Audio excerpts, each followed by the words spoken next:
So ప్రజల అందరికీ good evening, Aadab, నమస్కారం. సో ప్రజల మొత్తానికి తెలంగాణ రాష్ట్రంలో మొత్తానికి దేశంలో ఎస్ఐఆర్ ప్రక్రియ వచ్చినప్పటి నుంచి అంటే అధికారులు ఇంటింటికి తిరుగుతూ అంటే బిఎల్ఓలు ఇంటింటికి తిరుగుతూ ఆ ఫారాలు ఇచ్చి వెళ్తున్నారు.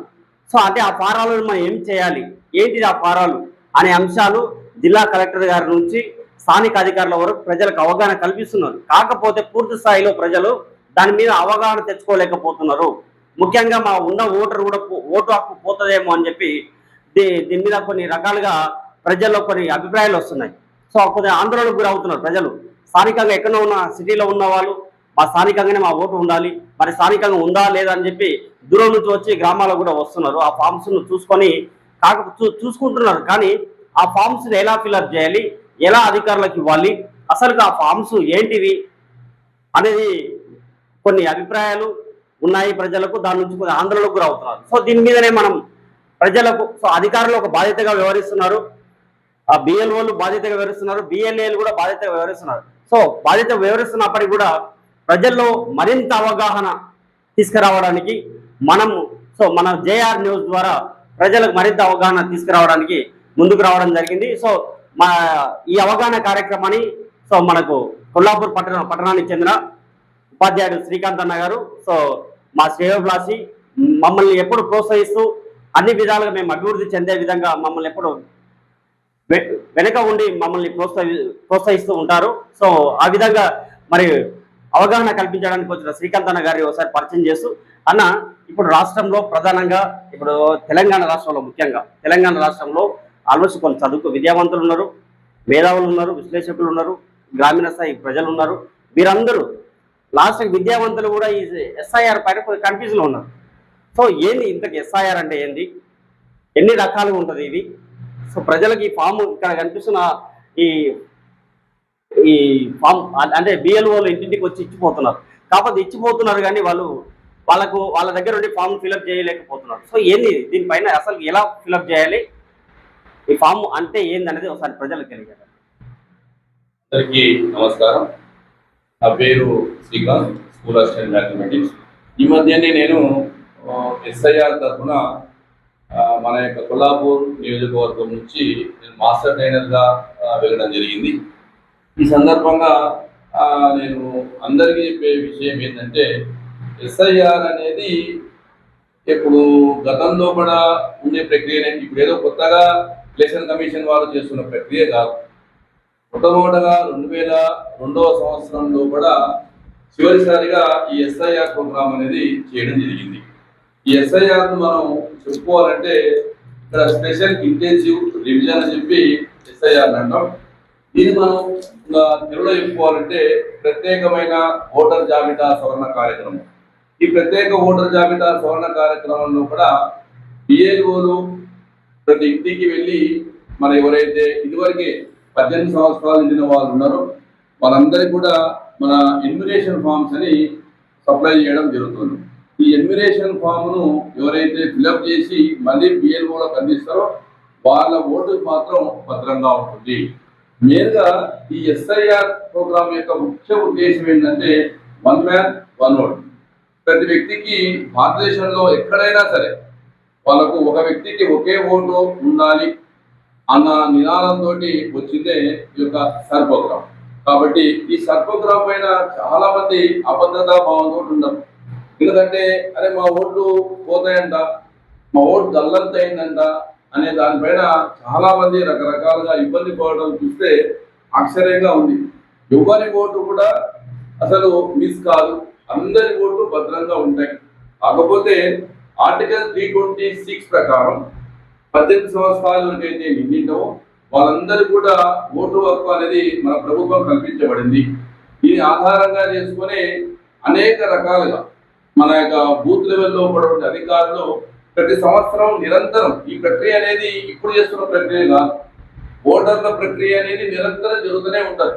ఎడిషన్స్ కానీ, డిలిషన్స్ కానీ, షిఫ్టెడ్ కానీ, ఏఎస్డి అని ప్రోగ్రామ్ ఉంటుంది. ఇక్కడ ఎడిషన్ చేస్తారు, షిఫ్టెడ్ చేస్తారు, డివిజన్స్ డెత్ కేసులు మొత్తం కూడా వాళ్ళు నిరంతరం చేస్తూనే ఉంటారు. కానీ ప్రతి ఒక్క జాబితాను 2002 ఓటర్ జాబితాను ఆధారంగా తీసుకొని ప్రత్యేకంగా ఓటర్లను జాబితాను సవరణ చేయాలన్న కార్యక్రమంతో భారత ప్రభుత్వం ఎలక్షన్ కమిషన్ ఆఫ్ ఇండియా ఈ యొక్క సర్వోగ్రామ్ను తేవడం జరిగింది. సర్వోగ్రామ్ లో కూడా ఎప్పుడైతే మనం ఎన్యుమరేషన్ ఫామ్ పైన అవగాహన కలిగి ఉంటామో, ఎన్యుమరేషన్ ఫామ్ ను మనం నింపి బిఎల్ఓలకు ఇవ్వగలుగుతామో అప్పుడు మన ఓటు భద్రంగా ఉన్నట్టే లెక్క. ఎప్పుడైతే ఈ యొక్క బిఎల్ఓలు ఇచ్చిన ఫామ్ ను మనం తీసుకోకుండా ఉండడం, నాకేమైతే నెగ్లెన్సీగా ఉంటే మాత్రం మన ఓటు పోయినట్టే లెక్క. ఇది మన బాధ్యతగా, భారత పౌరులుగా మన బాధ్యతగా తీసుకొని బిఎల్ఓలు ఎక్కడైనా మిస్ అయినా కానీ మనం వాళ్ళ దగ్గరికి వెళ్ళి ఆ యొక్క ఎన్యుమరేషన్ ఫామ్ ఇప్పించుకొని దానిపైన తెలియకుంటే అవగాహన లేకుంటే అవగాహన కల్పించుకొని మళ్ళీ దాని వివరాలు మొత్తం పూరించి బిఎల్ఓలకు ఇవ్వాల్సిన బాధ్యత భారత పౌరులుగా మన పైన ఉంది. ఎందుకంటే వాళ్ళే చేసుకుంటారు కదా అంటే మాత్రం లేదు. కంపల్సరిగా ఈ యొక్క ఎన్యుమరేషన్ ఫామ్ ను తీసుకోవడం, ఎన్యుమరేషన్ ఫామ్ ను ఫిలప్ చేయడం, మళ్ళీ అధికారులకు అందించే వరకు చేసే బాధ్యత మనది. తర్వాత అధికారులు మనం ఎప్పుడైతే ఎన్యుమరేషన్ ఫామ్ అందించినామో అప్పుడు మన ఓటు భద్రంగా ఉన్నట్లే.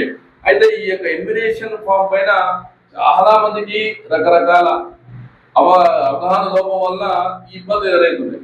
నన్ను రోజుకు దాదాపుగా ఒక 30 మంది ఫోన్లు చేయడం, ఈ రోజు నేను వచ్చే ముందు కూడా 2-3 వ్యక్తులు వచ్చి సార్ నాకు ఈ ఫామ్ ను నింపియండి అని చెప్పడం జరిగింది.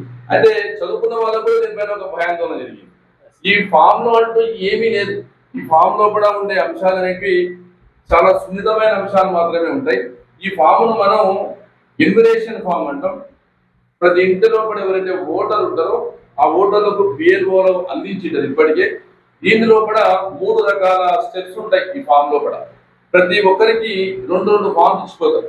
ఒకటేమో 2 ఫామ్లు ఫిల్అప్ చేయాలి, ఒక ఫామ్ ఏమో మన దగ్గర పెట్టుకుంటాం, నింపిన తర్వాత బిఎల్ఓలకు ఇస్తే వాళ్ళు రిసిప్ట్ కాపీ అని చెప్పి మనకి ఇచ్చిపోతారు. దీన్ని 3 రకాలుగా మనం 3 స్టెప్పులు చేసుకోవచ్చు. ఇదేమో పై భాగంలో ఉండే దీని మొదటి భాగంగా చెప్పుకోవచ్చు, ఈ సెంటర్ లో ఉండేది 2వ భాగంగా చెప్పుకోవచ్చు, ఈ కింద ఉండేదాన్ని 3వ భాగంగా చెప్పుకోవచ్చు. పైన ఉండే మెయిన్ భాగంలో కూడా ఆల్రెడీ ఓటర్ యొక్క పేరు ఉంటుంది, ఆయన యొక్క గుర్తింపు కార్డు ఉంటుంది, అడ్రస్ ఉంటుంది, తర్వాత ఓటర్ యొక్క బూత్ నెంబర్ కానీ ఆయన యొక్క క్రమ సంఖ్య కానీ అక్కడ ఉంటుంది, ఆయన యొక్క ఫోటో ఉంటుంది. ఇది ఇక్కడ ఉంటుంది. దీనిని బట్టి మనం ఏం చేస్తామంటే ఎవరైతే ఓటర్ ఉంటారో వాళ్ళకి ఏం చేస్తారు, బిఎల్ఓ మొత్తం డిస్పాచ్ చేస్తారు. ఈ ఫోటోను బట్టి మనం చూసుకోవాలి. ఇక్కడ ఈ కాలంలో మనం ఏం చేయాలంటే ఇప్పుడు ప్రజెంట్ గా 3 months బ్యాక్ లేదా ప్రజెంట్ ఫోటోను ఇక్కడ కంపల్సరీగా అందరం కూడా అతికించాలి. ఇది మెయిన్ కాన్సెప్ట్. ప్రతి ఒక్కరు కూడా ఈ ఫామ్ ఎవరికైతే వచ్చిందో వాళ్ళందరూ కూడా తప్పనిసరిగా ఇక్కడ ఫోటోను అతికించాలి. ఇది ఫస్ట్ స్టెప్. ఇంకా ఒకసారి దీనిపైన ఒకసారి ఇక్కడ ఉదాహరణకు అన్నకి సంబంధించిన ఫామ్ ఏది, ఎందుకంటే అన్న ఫామ్ ఫిల్అప్ చేసింది కాబట్టి ఒకసారి జనానికి ఎలా ఫిల్అప్ చేసినానో అని చూపించాలని చెప్పి ఇది తీసుకోవడం జరిగింది. ఇక్కడ మొదటగా ఇక్కడ ఓటర్ పేరు అంటే డి శ్రీకాంత్. సో శ్రీకాంత్ అంటే ఇప్పుడు నా పేరు రాజశేఖర్ అని రాయాల్సి వస్తుంది ఇక్కడ. సో అంటే ఇక్కడ ఆల్రెడీ అక్కడి నుంచి వస్తుంది, అక్కడి నుంచి కానీ వచ్చేది ఇక్కడ. సో ఇక్కడ మొత్తం వివరాలంతా ఉంటాయి ఇక్కడ. సో నెక్స్ట్ స్టెప్ అన్న చెప్పండి కంటిన్యూ. ఇక్కడ దీని తర్వాత ఇక్కడ మనం దీన్ని అతికించేది కేవలం మన యొక్క కలర్ ఫోటో మాత్రమే ఈ ఫామ్ పైన అతికించాలా. అంటే అక్కడ నుంచి ఈ ఆల్రెడీ ఫోటో ఉంటుంది, ఇది పాత ఫోటో ఉంటుంది. ప్రెసెంట్ గా పాత ఫోటో ప్లేస్ లో మనం ఏం చేయాలి, కొత్తగా ఫోటో అతికించాలి, కంపల్సరీ అతికించాలి. లేదు ఆ ఫోటో బాగుంది కదా ఏమైంది లేదు, ఈ ఫోటో ఏ విధంగా ఉన్నా ఎట్లా ఉన్నా ప్రెసెంట్ గా ఉండే ఫోటోను తప్పనిసరిగా ప్రతి ఓటర్ ఎవరికైతే ఫామ్ ముట్టిందో వాళ్ళందరూ కూడా అతికించవలసిన బాధ్యత ప్రతి ఒక్కరి పైన ఉంటుంది. సో ప్రజలుగా మీకు ఇక్కడనే అంటే ఓకే సార్ మన నెంబర్ కూడా ఇస్తాము, అందులో అన్న నెంబర్ కూడా అందులో పెట్టడం జరుగుతుంది ఈ వీడియోలో. ఆ నెంబర్ కూడా మళ్ళీ కాంటాక్ట్ అయ్యి మీ అభిప్రాయాలు ఏమైనా ఉన్నా అడగవచ్చు మళ్ళీ. సో అన్న ఇక్కడ ఇప్పుడు గత ఎస్ఐఆర్ యొక్క ఓటర్ జాబితాలోని ఓటర్ వివరాలు అనేది ఇదేంది. ఇక్కడ ఓటర్ ది యాక్చువల్ గా ఎస్ఐఆర్ పైన 3 అంశాలు జ్ఞాపకం ఉండాలి. 3 రకాలు ఉంటాయి. ఒకటేమో 2002లో కూడా ఓటు ఉన్న వాళ్ళు, రెండోదేమో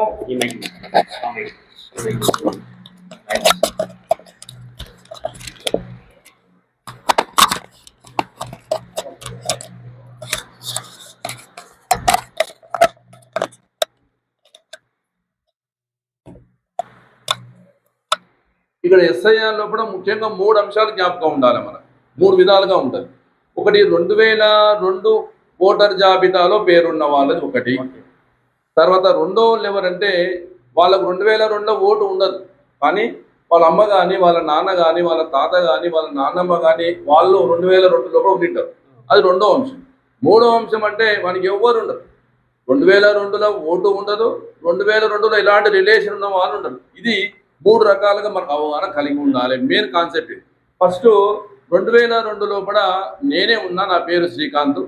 నేను 2002 లోపల నాకు ఓటు ఉంది అన్నప్పుడు ఆ 2002 ఓటర్ లిస్ట్ అనేది ఎలక్షన్ కమిషన్ ఆఫ్ ఇండియా ఒక లింక్ ఇచ్చింది.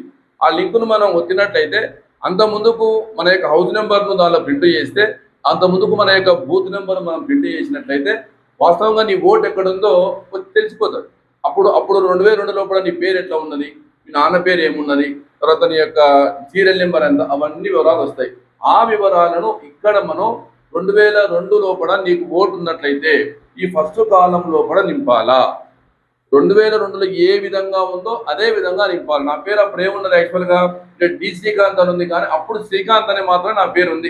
కాబట్టి ఏం చేయాలి ఇక్కడ అంటే ఓటర్ పేరు ఏం చేయాలి, శ్రీకాంత్. ఇది ఎప్పుడంటే 2002 లోపల ఓటు ఉన్న వాళ్ళు మాత్రమే. అంటే అందులో వివరాలు ఎలా ఉన్నావో అలాగనే ఫిల్అప్ చేయాలి. 2002లో వివరాలు ఎట్లా ఉన్నావో అదే మొత్తం సేమ్ వివరాలు రాయాలి. ఉదాహరణకి 2002 లోపల నా పేరు ఈడనేమో డి శ్రీకాంత్ ఉంది, అప్పుడు అక్కడ లేదట, అక్కడ ఇప్పుడు ఏముందంటే శ్రీకాంతే ఉంది. అప్పుడు ఏం చేస్తే నేను ఇక్కడ శ్రీకాంత్ అని రాస్తా. తర్వాత ఓటరు ఫోటో గుర్తింపు కార్డు నెంబర్, ఎపిక్ నెంబర్ అనేది మ్యాండేటరీ కాదు, కంపల్సరీ ఏం కాదు. ఎపిక్ నెంబర్ కూడా మనకు ఒకవేళ దాని లోపల ఎపిక్ నెంబర్ అంటే గుర్తింపు నెంబర్. మనకు ఇప్పుడు ఐడెంటిటీ ఎలక్షన్ కార్డు ఇస్తారు కదా, ఓటర్ కార్డు పైన ఎపిక్ ఉంది. ఇది RFQ, అప్పుడేమో RFQ అని ఉన్నది, ఉమ్మడి Andhra voter ID card number epic number అంటారు. ఈ ఎపిక్ నెంబర్ అనేది నాట్ మ్యాండేటరీ, కంపల్సరీ ఏం కాదు. ఇది మన కార్డు నెంబర్ ఉంటే చేయొచ్చు, లేకపోతే అవసరం కూడా లేదు. నెక్స్ట్ ఏం వచ్చింది, బంధువు పేరు వచ్చింది. బంధువు పేరు అంటే ఎవరంటే తండ్రి పేరు, లేదా భార్యకుంటే భర్త పేరు కూడా వస్తుంది. ఇక్కడ నాకేమొచ్చిందంటే బంధువు పేరు, మా నాన్న పేరు నారాయణ కాబట్టి నారాయణ అనే పేరు ఇక్కడ వస్తుంది. అక్కడ ఉంటుంది సేమ్ 2002లో ఏ విధంగా ఉంటే అదే విధంగా రాయాలి. బంధుత్వం అంటే ఈయన నాకేమైతే అంటే తండ్రి అవుతాడు కాబట్టి ఏం చేశాను, నేను తండ్రి రాస్తాను. ఇక్కడ జిల్లాలో ఇప్పుడు ఏం రాస్తాం, జిల్లా అప్పుడు ఏమున్నది మనకు మహబూబ్ నగర్ జిల్లా ఉన్నది కాబట్టి మహబూబ్ నగర్ జిల్లా రాస్తాం. అప్పుడు రాష్ట్రం మనకి ఏమున్నది అంటే అక్కడ తెలంగాణ రాలే ఎప్పటికి కూడా, ఆంధ్రప్రదేశ్ కాబట్టి ఏం చేస్తాం, ఆంధ్రప్రదేశ్ రాష్ట్రం రాస్తాం. ఇక్కడ నియోజకవర్గం పేరు అంటే ఇప్పుడు మనది కొల్లాపూర్ కాబట్టి నియోజకవర్గం పేరు కొల్లాపూర్ రాస్తాం. నియోజకవర్గ సంఖ్య అప్పుడు 195 ఉన్నది కాబట్టి 195 రాస్తాం. భాగపు సంఖ్య అంటే మన యొక్క బూత్ నెంబర్, PS నెంబర్ను భాగపు సంఖ్య అంటాం. ఆ భాగపు సంఖ్యలో ఓటర్ లిస్ట్ లో క్రమ సంఖ్య ఉంటుంది. ఆ క్రమ సంఖ్య ఇవన్నీ కూడా నేను ఒక లింక్ ఇస్తాను మీకు. ఆ లింక్ లోపల ఓపెన్ చేసుకుంటే ఇవన్నీ వివరాలు సేమ్ వస్తాయి, సేమ్ రాయాల్సిన అవసరం ఉంది, ఫిల్అప్ చేయాలి. ఇది 2002 లోపల ఉండే వాళ్ళు మాత్రం నింపుతారు. ఇటు పక్క ఒకవేళ ఇక్కడ ఇంకో సందర్భం, ఇక్కడ 2002 నా ఓటు లేదు, మరి ఏం చేయాలి, అది రెండో కేటగిరీ. 2002 అయిపోకూడదు. ఫస్ట్ 2002 నా ఓటు ఉంది, ఇది నింపిన తర్వాత ఇది నేను నింపాల్సిన అవసరం లేదు. ఇది నింపిన వాళ్ళు ఇది నింపాల్సిన అవసరం లేదు, అయిపోయింది. అప్పుడు 2002లో ఓటు 2002లో ఓటు హక్కు ఉన్న వాళ్ళు కేవలం ఇది ఒక బాక్స్ మాత్రం నింపాలి, ఈ బాక్స్ నింపాల్సిన అవసరం లేదు. నెక్స్ట్ ఇది ప్రజెంట్ వివరాలు, నీ యొక్క పుట్టిన తేదీ ఏదుందో ఆ పుట్టిన తేదీ చేస్తాం. నీ యొక్క ఆధార్ నెంబర్ కూడా నీకు కంపల్సరీ లేదు, నీకు ఇష్టం ఉంటే ఇవ్వచ్చు, లేకపోతే లేదు, అది కూడా ఆధార్ నెంబర్. మొబైల్ నెంబర్ నీ ఫోన్ నెంబర్ ఇచ్చేస్తాం. తండ్రి లేదా సంరక్షకుడు నా యొక్క తండ్రి పేరు రాస్తాం ఇక్కడ. తర్వాత తండ్రి ఓటర్ గుర్తింపు కార్డు నెంబర్ ఉంటేనే రాయండి, లేకపోతే లేదు. తర్వాత తల్లి పేరు రాయాలా, తల్లి కూడా ఓటర్ కార్డు ఉంటేనే ఇవ్వాలి, లేకుంటే అవసరం లేదు. తర్వాత జీవిత భాగస్వామి అంటే నా యొక్క భార్య, భర్త ఉంటే భార్య ఉంటే భర్త పేరు రాస్తాం కాబట్టి ఇది రాసేస్తాం. జీవిత భాగస్వామి అంటే నా భార్య యొక్క గుర్తింపు కార్డు ఉంటే అందుబాటులో ఉంటే రాయాలి. ఇక చాలా మంది డౌట్ ఏంటంటే, సార్ మా నాన్న చనిపోయిండు, మా నాన్న పేరు రాయాలన్నా వద్దాలి. తండ్రి చనిపోయినా తల్లి చనిపోయినా తండ్రి తల్లి కంపల్సరీగా చనిపోయినా కానీ వాళ్ళ పేరు కంపల్సరీగా మెన్షన్ చేయాల్సిందే. ఇక డౌట్ ఏం వస్తుందంటే 2002 లోపల సార్ మా నాన్న చనిపోయిండు, ఆయన వివరాలు రాయాలన్నా అంటే నమోదు చేయాల్సిందే. ఇప్పుడు ఇది 2002 లోపల నేనున్నా కాబట్టి నేను నా వివరాలు మొత్తం రాసుకున్నా. ఇక్కడ కింద ప్రజెంట్ వివరాలు రాసుకున్నా.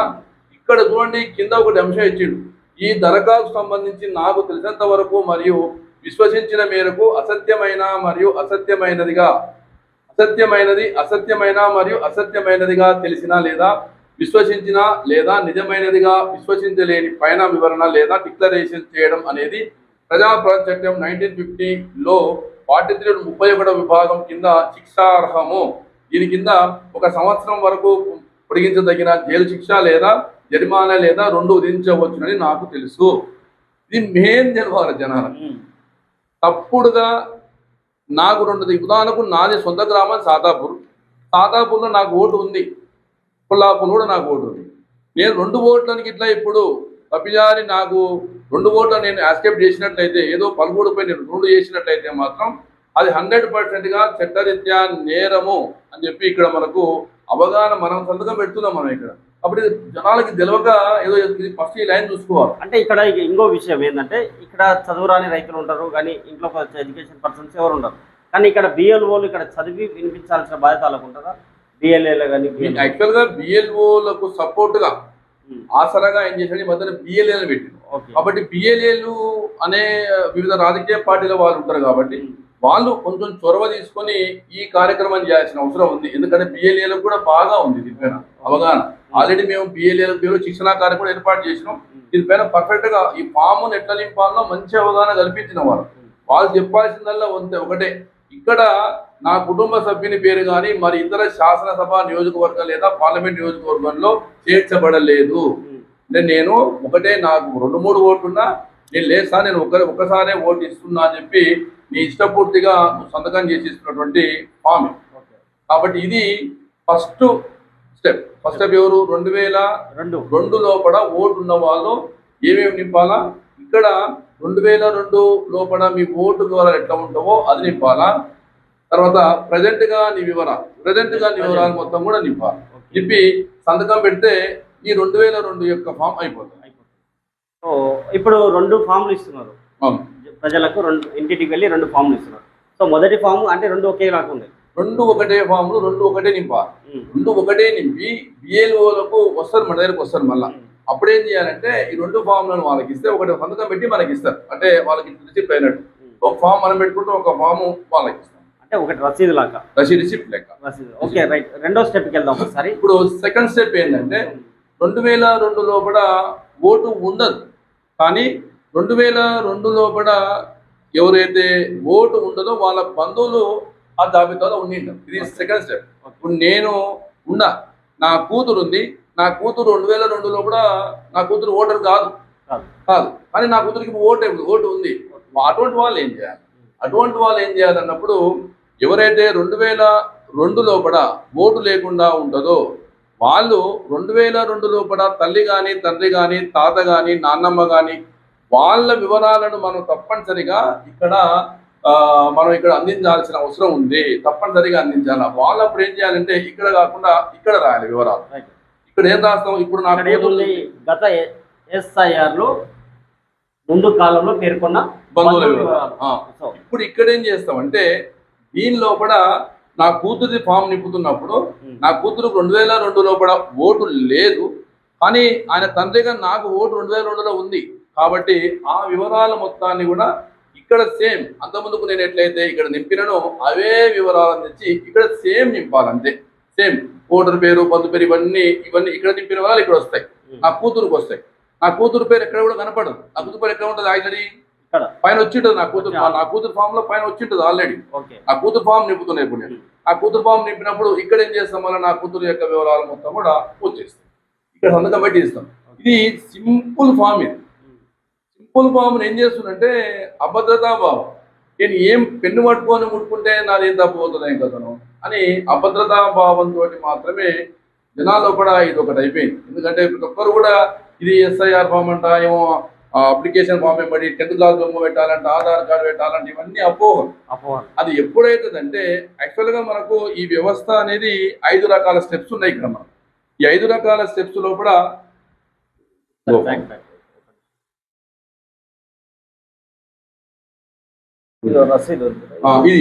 ఇది మెయిన్ గా ఇవి స్టెప్స్. మనకు ఈ సర్వోగ్రాము స్టార్ట్ అయినప్పటి నుంచి 5 రకాల స్టెప్స్ ఉంటాయి. 25వ తేదీ జూన్ 25 ఇక్కడ చూడండి, ఎస్ఐఆర్ లో బిఎల్ఓ విధులు సంబంధించిన 5కి సంబంధించిన అంశాలు ఉంటాయి.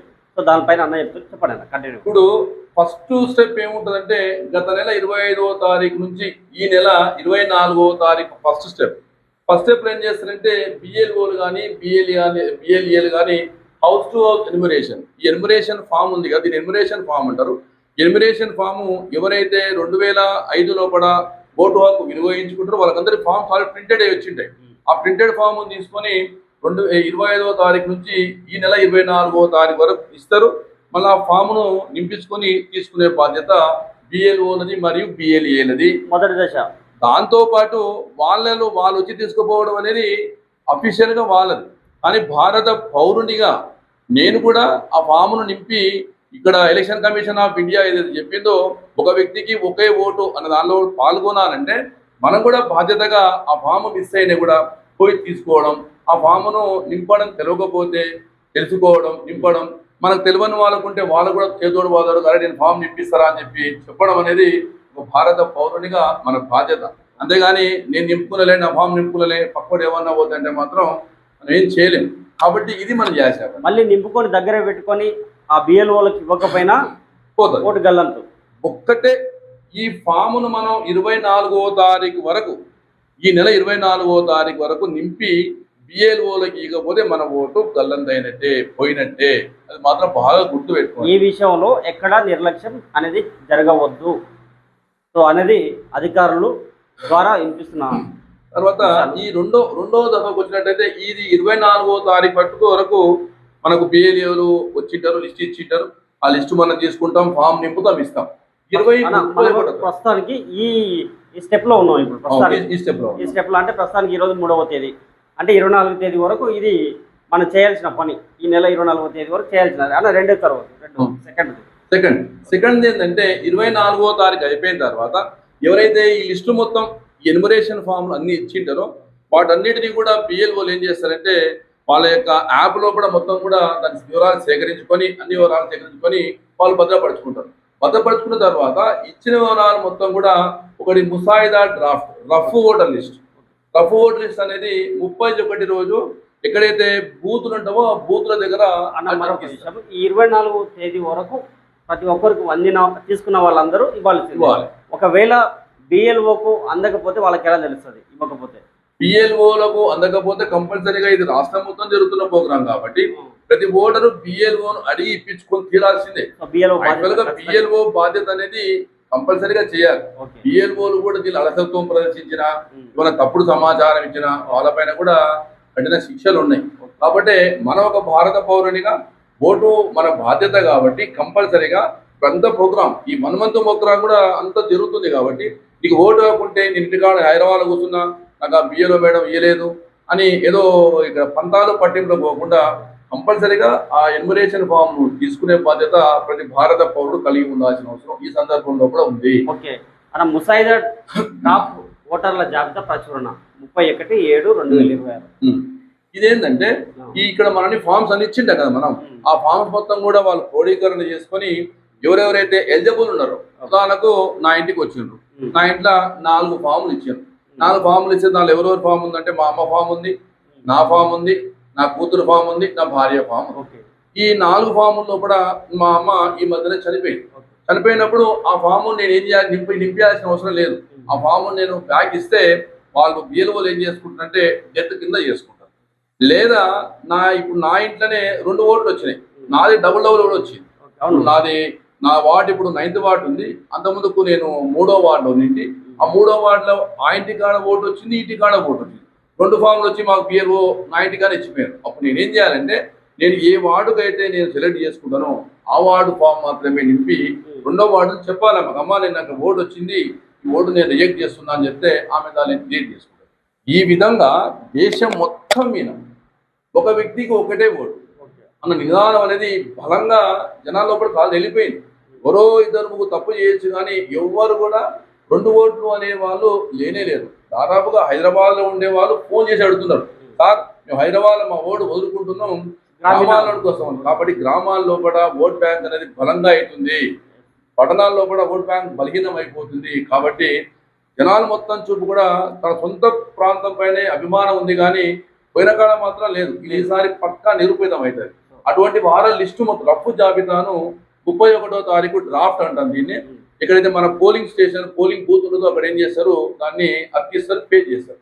అప్పుడు మనంతా ఏం చేయాలి, అక్కడికి వెళ్ళి చూసుకోవడం. ఇది రెండో స్టెప్. ఒకవేళ ఇప్పుడు ఎగ్జాంపుల్ మీరు చెప్పినట్టు రెండు దగ్గర ఓటు హక్కు ఉన్నది, కానీ ఇక్కడ ఫామ్ ఇచ్చి మళ్ళీ అక్కడ తీసుకొని మళ్ళీ అక్కడ ఫామ్ ఫిల్అప్ చేయడానికి ఆస్కారం ఉంది. అట్లా ఆస్కారం ఉంటుంది.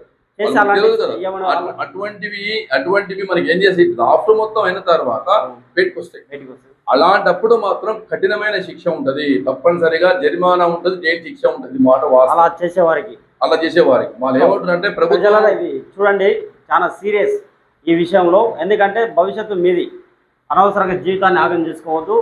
ఒకటే ఓటు, మన దేశ పౌరుడిగా మనకు ఒకటే ఓటు ఉండాలి. అది ఎక్కడ ఏందనేది మీరు సెలెక్షన్ చేసుకోవాలి. చేసుకోవాలి. ఇక్కడ ఇప్పుడు థర్డ్ స్టెప్కి వచ్చినాం మనం.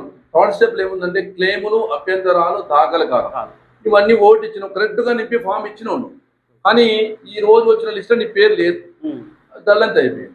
అప్పుడు కూడా నువ్వు భయపడాల్సిన అవసరం లేదు. దానికి మళ్ళీ 31వ తారీఖు నుంచి ఆగస్టు 30 వరకు, జూలై 31 నుంచి ఆగస్టు 30 వరకు మళ్ళీ సార్ నేను ఇంత ముందుకే బీఆర్ఓ గారు నా ఫామ్ ఇచ్చిన, అయినా కానీ నా ఓటు రాలేదు సార్ అని చెప్పి మనం ఏం చేసుకోవచ్చు, అభ్యంతరం చేసుకోవచ్చు. దానికి కూడా మళ్ళా 1 మంత్ టైం ఉంది. ఇక్కడ మిస్ అయినా ఇక్కడ మాత్రం మళ్ళా మిస్ కాదు ఓటు, మళ్ళీ మనకు ఛాన్స్ ఉంది. ఇది అయిపోయిన తర్వాత ఏం చేస్తారంటే 4వ దశలో కూడా నోటీసు జారీ చేస్తారు. ఒకవేళ నువ్వు ఇచ్చిన ఫామ్ లోపల ఎక్కడన్నా మిస్టేక్ ఉంది, మిస్టేక్ ఉన్నప్పుడు నీకు ఎంబడే ఓటు తీసేయరు. కంపల్సరిగా ప్రభుత్వం ఏం చేస్తుందంటే, అయ్యా నువ్వు నాకు మా ఫామ్ ఇచ్చినావు, ఈ ఫామ్ లో ఇవి మిస్టేక్స్ ఉన్నాయి, ఇవి కరెక్ట్ గా టాలీ అయితే లేదు, కాబట్టి నీ ఓటు నువ్వు తీసేయకూడదు అని చెప్పి ఒక నోటీస్ ఇస్తారు. ఆ నోటీస్ కు మళ్ళీ మనం కరెక్ట్ గా ఫామ్స్ సబ్మిట్ చేసినట్లయితే మళ్ళీ నీ ఓటును మనం పొందడానికి అవకాశం ఉండదు అని ఎట్లయితే గవర్నమెంట్ మొత్తం ప్రభుత్వం ఇక్కడ 1 మంత్ ఛాన్స్ ఇచ్చింది, మళ్ళా 1 మంత్ ఛాన్స్ ఇచ్చింది, మళ్ళా 1 మంత్ ఛాన్స్ అని కూడా మళ్ళీ ఇక్కడ ఇస్తుంది. అంటే 3 నెలలు ప్రభుత్వం ఏం చేస్తుంటే పర్ఫెక్ట్ గా, అంటే ఈ ఒక్క ఓటును కూడా మిస్ చేయకుండా ఎవరికి ఏమైనా ఇబ్బంది ఉన్నా వాడు ఇక్కడ మిస్ అయినా కానీ మళ్ళీ వచ్చి ఇక్కడ చేసుకోవాలి. ఇక్కడ మిస్ అయినా మళ్ళీ ఏం చేస్తారు, ఒకటే ఏంటంటే ప్రభుత్వం ఒక వ్యక్తి ఓటు తీసేసేటప్పుడు నోటీసు లేకుండా మాత్రం ఓటు తీసేయరు. బాగా గుర్తుపెట్టుకోవాలి. నోటీస్ లేకుండా ఓటు తీసేయాలి. అవన్నీ ఉత్తమ. నేను నా దగ్గర 2 ఓట్లు ఉన్నాయంటే సార్ నీవు వాడ ఓటు తీసేస్తున్నావు, ఇది సార్ అని నోటీస్ ఇస్తారు. అప్పుడు నేను దాని మీద సంతకం పెట్టి అవును సార్ అని చెప్తేనే ఆ ఓటు వెళ్ళిపోతుంది. కాబట్టి నోటీసును జారీ చేయకుండా ఓటును తొలగించేది ప్రభుత్వంలో దృష్టి ఉద్దేశంలో లేదు. అభిప్రాయం నీకు 2 దగ్గర ఓటు ఉంటే 7 ఉండాలన్నా కూడా నీ ఇష్టానుసారమే. కాబట్టి నీకు ఓటు రాకపోతే కూడా అయ్యా నీ ఓటు చెల్లకుండా ఉంది, ఈ చెల్లకుండా ఉంది కాబట్టి నీ ఓటు ఎందుకు తీసేయకూడదు అని కూడా నీకు నోటీస్ ఇస్తారు. దాన్ని మళ్ళీ వివరణ ఇచ్చి సర్టిఫికేట్ పెడితే ఇవన్నీ ఎట్లా వస్తాయి సార్ అంటే, ఏ కేసులో వస్తాయి రాజశేఖర్ అంటే, 3వ పేరు ఉంది కదా, ఒకరికి 3వది అనుకున్నాం మనం. నాది ఓటు అయిపోయింది, నాకు 2002లో ఉంది, నేను ఓటు వేసిన ఫామ్ నింపిన, నా కూతురుది 2002లో ఓటు లేదు, నేను పేరెంట్ ఉండ కాబట్టి నింపిన.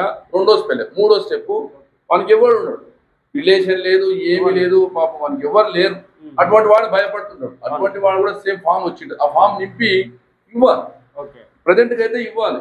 అది ఏం చేస్తారంటే ఈ డ్రాఫ్ట్ లో కూడా అప్పుడు వాని పేరు ప్రచితం కాదు. ఇవి ఎవరైతే ఈ 2 రకాలుగా ఉంటారో అవి మ్యాపింగ్ చేసినట్టు, బిఎల్ఓ మ్యాపింగ్ చేసినట్టే అనుసంధానం లింక్ చేస్తారు. దాన్ని ఆ మ్యాపింగ్ అయిన లిస్ట్ మొత్తం ఇక్కడ వస్తుంది. ఎవరైతే ఈ మ్యాపింగ్ ఆగబెట్టరు కదా వాళ్ళు మొత్తం కూడా ఈ లిస్ట్లోకి వెళ్ళి మినహాయింపు పడతారు. ఇంకా వాళ్ళ లిస్ట్లో పేరు ఉండదు. అప్పుడు మనం ఏం చేయాలంటే వాళ్ళకు ఈ నోటీస్ పంపుతుంది గవర్నమెంటే, అయ్యా నీ పేరు నీకు మ్యాపింగ్ లేదు కాబట్టి నీ పేరు ఓటులో చేర్చలేదు కాబట్టి నువ్వు వివరాలు సమర్పించు అని పెడతాడు. దీని వివరాలు ఏంటంటే మ్యాపింగ్ కాని వాళ్ళకు 2002 లోపల తండ్రి కానీ తల్లి కానీ తాత కానీ నాన్నమ్మ కానీ 2002 లోపల ఓటర్ లిస్టులో లేకుంటే వాళ్ళు ఏం చేయాలంటే 1987 జూలై 1 కన్నా ముందు వాళ్ళు పుట్టింటే 87 కన్నా ముందు 1 కన్నా ముందు పుట్టింటే వాళ్ళందరూ ఏం చేయాలంటే వాళ్ళ యొక్క సెల్ఫ్ ఐడెంటిటీ ఏదైనా ఒక ప్రూఫ్ ఆ ప్రూఫ్ లో 11 రకాల ప్రూఫ్లు ఉన్నాయి. అవి ఆధార్ కార్డు కాదు, మళ్ళీ pan card, ration card, pan card కానీ తర్వాత రేషన్ కార్డు కానీ భూమి విక్రయ ఉంటాయి కదా మన పత్రాలు అది కానీ పెన్షన్ పేపర్ కానీ ఇవి మనకు ఒక 11 ఫామ్స్ ఉన్నాయి. అవన్నీ కూడా అధికారుల మన ఎన్యుమరేషన్ ఫామ్ వెనకనే ఉంటుంది. ఎన్యుమరేషన్ ఫామ్ ఉంది కదా, ఎన్యుమరేషన్ ఫామ్ బ్యాక్ సైడ్ ఏమేమి సమర్పించాలి ఎన్యుమరేషన్ ఫామ్ ఒకసారి చూస్తే ఈ ఎన్యుమరేషన్ ఫామ్ ఈ యొక్క బ్యాక్ సైడే దీని ప్రకారం ఉంటాయి. కాబట్టి ఇక్కడ వచ్చి చూడండి, ఇక్కడనే ఉంటుంది 2001-7-1987 కన్నా ముందు, ఇక్కడ 1-7-1987 కన్నా ముందు పుట్టిన వాళ్ళు ఉంటే ఏం సమర్పించాలంటే వాళ్ళ యొక్క పుట్టిన స్థలాన్ని ధృవీకరిస్తూ తన కోసం క్రిందివ్వబడిన జాబితా ఏదైనా ఒక పత్రాలు, ఇన్ని పత్రాలు ఉన్నాయి. ఏమేమి పత్రాలు ఉన్నాయంటే పుట్టిన తేదీ మరియు పుట్టిన స్థలాన్ని ధృవీకరిస్తూ పత్రం ఒకటి, తర్వాత పుట్టిన తేదీ స్థలం పుట్టిన తేదీ తన యొక్క స్థలాన్ని ఒకటే ఫామ్ ఇవ్వాలంటే. ఇప్పుడు 1987 కన్నా జూలై కన్నా ముందు పుట్టిన వాళ్ళవి ఎవరు కూడా మ్యాపింగ్ లేకపోతే, తన తల్లి కానీ తండ్రి కానీ ఓటర్ జాబ్లో లేకపోతే వాళ్ళు తన యొక్క ఆధారం ప్రూఫ్ చేసుకోవాలి ఒకటి. అట్లా కాకుండా 87 నుంచి 2004 మధ్యన పుట్టిన వాళ్ళకు ఎవరు తల్లిదండ్రులు ఎవరు లేరు, మ్యాపింగ్ కాలేదు, ఓటర్ లిస్టు, వాళ్ళు ఏం చేయాలంటే వాళ్ళ నాన్నది పెట్టాలి, ఆధారం పెట్టాలి ఒకటి, వాళ్ళది కూడా ఒక ఆధారం అంటే ఒక ప్రూఫ్ను సమర్పించాల్సిన అవసరం ఈ యొక్క ఫామ్ మెంబర్కి పెట్టాలి. ఓకే అన్న, మొదటిగా ప్రధానంగా మనకు కావాల్సింది ఇప్పుడు ఏంటంటే గవర్నమెంట్ ప్రతిష్టాత్మకంగా ఈ కార్యక్రమాన్ని చేపట్టింది. 25/6/2020 నుంచి మొదలైనది కార్యక్రమం. 24/7/2020 అంటే ఇంటింటి గణన అనే అంశం. ప్రస్తుతానికి ఫామ్స్ ఇంటి దగ్గర ఇస్తున్నారు. అది తీసుకొని ఫిలప్ చేయడం అంశంలో మళ్ళీ ఒకసారి అవసరమైతే జనాలకు ఆ ఫామ్ పైన మళ్ళీ ఒకసారి గురించి అవగాహన కల్పిద్దాం. సో ప్రజల మొత్తం ఒకసారి మళ్ళీ మీకు అంటే ప్రధానంగా మనకు అన్న మనకు అందుబాటులో ఉంటాడు. ఖచ్చితంగా అన్నను మళ్ళీ ప్రజలు ఎవరు ఫోన్ చేసినా ఖచ్చితంగా ఈ విషయంలో అన్నను తీసుకొచ్చి మళ్ళీ దీనిపైన అవగాహన కల్పించే కార్యక్రమం అయితే ఖచ్చితంగా చేస్తాం. సో ఇది అన్న నేను చెప్పేది అంశం ఏంటంటే నా వంతుగా సహాయం ఒక సేవగా నేను భావిస్తా. ఎవరికి ఏ ఇబ్బంది ఉన్నా నా ఫోన్ నెంబర్ ఇస్తా, కాల్ చేయొచ్చు. సాయంత్రం పూట నేను ఆఫ్టర్ స్కూల్ అవర్స్ తర్వాత కూడా నేను ఫ్రీగా ఉంటా. మామూలు తీసుకొని వచ్చినా నేను ఆధారంతో కరెక్ట్గా ఆధారాలు ఉన్నాయంటే నేను నా వంతు సహాయంగా కూడా నేను నా వంతుగా నింపేయడానికి కూడా నేను నేను యాక్చువల్గా నియోజకవర్గ ట్రైనర్ నేను కాబట్టి నాకు కొంచెం అవగాహన ఉంది. కానీ దీంతో పాటు నేను అవగాహనగా పెంచుకున్నా చాలా. నా పై అధికారులకు ఫోన్ చేసి సార్ ఇంకా ఇట్లా ఉంటే ఎట్లా, ఈ డౌట్లు వస్తాయని బాగా పెంచుకున్నా కాబట్టి ఇది ఒక మంచి సామాజిక సేవగా నేను భావిస్తూ ఈ కార్యక్రమం చేయాలి. అన్న ఒకసారి ఒక్క పాయింట్, నేను ఇప్పుడు 2002లో నాకు ఓటు హక్కు లేదు. సో నేను ఎక్కడ ఫిల్అప్ చేయలేను. సరే అంటే 2002లో రాజశేఖర్ ఓటు హక్కు లేదు. రాజశేఖర్ వాళ్ళ అమ్మ కానీ నాన్న కానీ ఓటు ఉందా? ఉంది. మీ అమ్మకు మీ నాన్నకు ఓటు ఉంటే మీ అమ్మ మీ నాన్న యొక్క 2002లో ఓటు వివరాలు మొత్తం కూడా ఇక్కడ ఫిల్అప్ చేయాలి. ఓకే. మీ వివరాలు ఎక్కడ ఫిల్అప్ చేయాలి? ఈ కింద ఫిల్అప్ చేయాలి. ఇది అయిపోయింది. తర్వాత ఎవరికి కూడా లేదు అసలు. నీకు 2002లో ఓటు లేవు, 2002లో మీ సుఖాలకు ఓటు లేదు, నీకు ఓటు లేదు. వాళ్ళు మాత్రం ఇది మాత్రం ఈ రెండు నింపారు. వాళ్ళు ఇది మాత్రం నింపుతారు. వీళ్ళది డ్రాఫ్ట్ లో కూడా మాత్రం ఇప్పుడు కరెక్ట్ గా వాళ్ళ ఆధారాలు అడుగుతారు. మళ్ళీ ఆధారాలు అడిగి మళ్ళీ దీన్ని ఏం చేస్తారంటే మ్యాపింగ్ చేస్తారు. ఈ మ్యాపింగ్ చేయాలంటే కంపల్సరీగా 2002 అనుసంధానం అయి ఉండాలి. టీఏలోకి ఇచ్చే సమయంలో ఈ ఫామ్ ఫిల్అప్ చేయడంతో పాటు ఇక్కడ కలర్ ఫోటో చేసి మళ్ళీ మన ఆధార్ కార్డు ఓటర్ ఒక్కటే అపోహ ఉన్నది మన జనాలకు. ఏంటంటే నాకు చాలా మంది అడతారు, సార్ ఫామ్ తో పాటు ఏమన్నా నెయ్యాలన్నా? ఏమి ఇవ్వాల్సిన అవసరం లేదు. ఫామును 2002 లోపల నీ బంధువులు ఉంటే వాళ్ళ వివరాలు నింపి, మీ వివరాలు నింపి, సంతకం పెట్టి ఫోటో అతికించి ఇస్తే చాలు. ఎవరికి కూడా వేరే ఫామ్ చేయాల్సిన అవసరం లేదు. సో అన్న మీ అమూల్యమైన సమయాన్ని మాకు కేటాయించి మా జేఆర్ న్యూస్కి వచ్చి జనాలకు అవగాహన కల్పించడానికి మీ సమయాన్ని అమూల్యమైన సమయాన్ని కేటాయించినందుకు ధన్యవాదాలు అన్న. మీకు ప్రత్యేకంగా మా JR news. Thank you. So ప్రజలలో ఈ అంటే అన్న చెప్పిన అంశాలను దాదాపు అన్న ట్రైనర్, బిఎల్ఓలకు అన్న ట్రైనర్. సో అందుకే మీకు జనాలు కూడా ఏమేమి కావాలి అనే అంశాలు మొత్తం మీరు ఎందుకు ఆందోళన గురి కావాల్సిన అవసరం లేదు. ముఖ్యంగా తెలియకపోతే అడిగి తెలుసుకోండి. సార్ నెంబర్ అన్న ఒకసారి మీ నెంబర్ చెప్పండి. నా పేరు Srikanth, school assistant maths, ZPHS Elluru. నా యొక్క మొబైల్ నెంబర్ 9440277995. సో ఇది ప్రజల మొత్తానికి. సో మీకు ఏమైనా అభిప్రాయాలు ఉన్నా ఒకసారి కాంటాక్ట్ చేసి అడగవచ్చు. మొత్తానికి అయితే దీనిపైన పూర్తి అవగాహన, ఎవరు ఆందోళన గురి కావాల్సిన అవసరం సింపుల్గా అవగాహన వచ్చిందా? సో నేను కూడా ఒక పౌరుడిని, నేను ఒక ఓటర్ను. సో 2002లో మా అమ్మ నాన్నకు ఓటు ఉంది, ఇప్పుడు నాకు ఓటు హక్కు ఉంది. సో మొత్తానికి నేను ఎలా ఫామ్ ఫిల్అప్ చేయాలనేది అంటే ఒక వ్యక్తిగా, ఒక పౌరుడిగా నేను చెప్తున్నా. నా బాధ్యత తెలుసుకోవాల్సిన బాధ్యత. సో ఆ విధంగా నేను అంటే మీ పక్షాన నేను అవగాహనగా అంటే ఒక ఉదాహరణగా నిలబడి నేను నేర్చుకుంటున్నాను. సో మీతో పక్షాన కాబట్టి ఆ, దీనిపైన నాకైతే అవగాహన వచ్చింది. అది మీకు నాకు వస్తే మీకు వచ్చినట్టు అని నేను అనుకుంటున్నా. సో ప్రజలను అందరికీ ధన్యవాదాలు. ఖచ్చితంగా ఏమైనా సమస్యలు ఉంటే శ్రీకాంత్ అన్న గారికి కాంటాక్ట్ అయ్యి వివరాలు ఏమైనా తెలుసుకోగలరని తెలియజేస్తూ అందరికి ధన్యవాదాలు. థ్యాంక్ యూ అన్న. Thank you. సో అన్న మా జేఆర్ న్యూస్ మీ అభిప్రాయాలు ఏమైనా చెప్పగలుగుతారా? మా జేఆర్ న్యూస్ జేఆర్ న్యూస్ అనేది నేను ఈ మధ్యనే బాగా యూట్యూబ్లో సెర్చ్ చేస్తున్నా. దీనిపైన వ్యూస్ కూడా బాగా ఉన్నాయి. ఇంకా కొంచెం దీనిని డెవలప్ చేసుకుంటే, ఎందుకంటే జేఆర్ న్యూస్ అంటేనే ఆదాబ్ రాజశేఖర్ అనే దానికి జేఆర్ ఎదగాలి. ఎక్కడ చూసినా అరే జేఆర్ న్యూస్ ఈ టైంకి వస్తుంది కదా, మిస్ అవుతాం అనేటట్లు మీరు దినదినాభివృద్ధి చెందాలని చెప్పి కోరుకుంటూ wish you all the best. Thank you అన్న. సో మొత్తానికి అందరికీ ధన్యవాదాలు.